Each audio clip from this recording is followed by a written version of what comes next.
black envelope sealed with dark red wax. Inside was a single card: "You have been chosen." Midnight. Beneath it, an address deep in the forest. I told myself it was a prank, yet my hands trembled as if something inside me already knew I would go. The road ended miles before the location. I had to walk the rest of the way through towering trees that swallowed the moonlight. No insects, no wind, only the crunch of my steps. Far ahead, a faint orange glow flickered between the trunks like a heartbeat in the dark. A clearing opened suddenly. Dozens of hooded figures stood in a perfect circle around a massive stone altar. None of them moved. None spoke. The fire in the center burned without smoke, casting shadows that stretched too long across the ground. As I stepped closer, every hooded head turned toward me. At the exact same moment, faces hidden, bodies still, one figure raised a hand and pointed directly at me. Slow, deliberate, accusing. My legs refused to move, as if the forest itself held me in place. A path formed through the circle without anyone stepping aside. They simply shifted as one, silent as statues.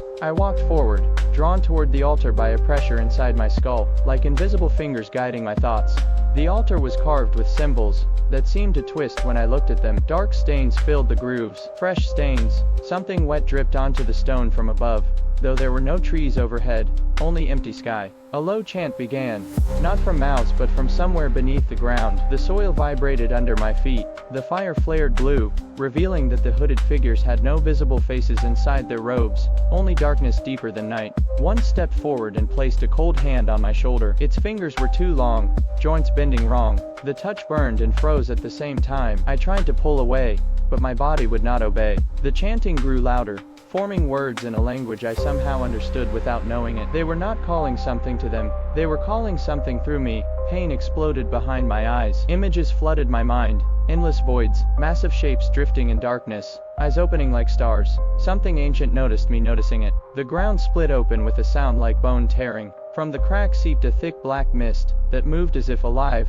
coiling upward toward the altar. The figures bowed, their robes collapsing inward like empty skins. The mist wrapped around my arms, sliding under my clothes, into my mouth, my nose, my ears. It felt cold at first, then unbearably hot, as if it were rewriting me from the inside.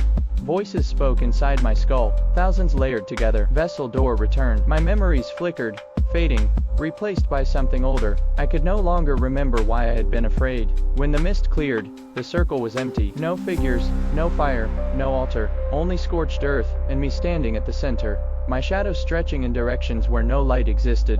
As I turned to leave, I saw movement beyond the trees. More hooded figures emerging silently from the darkness, gathering around me once again. This time, they knelt, and deep inside my mind, something vast smiled.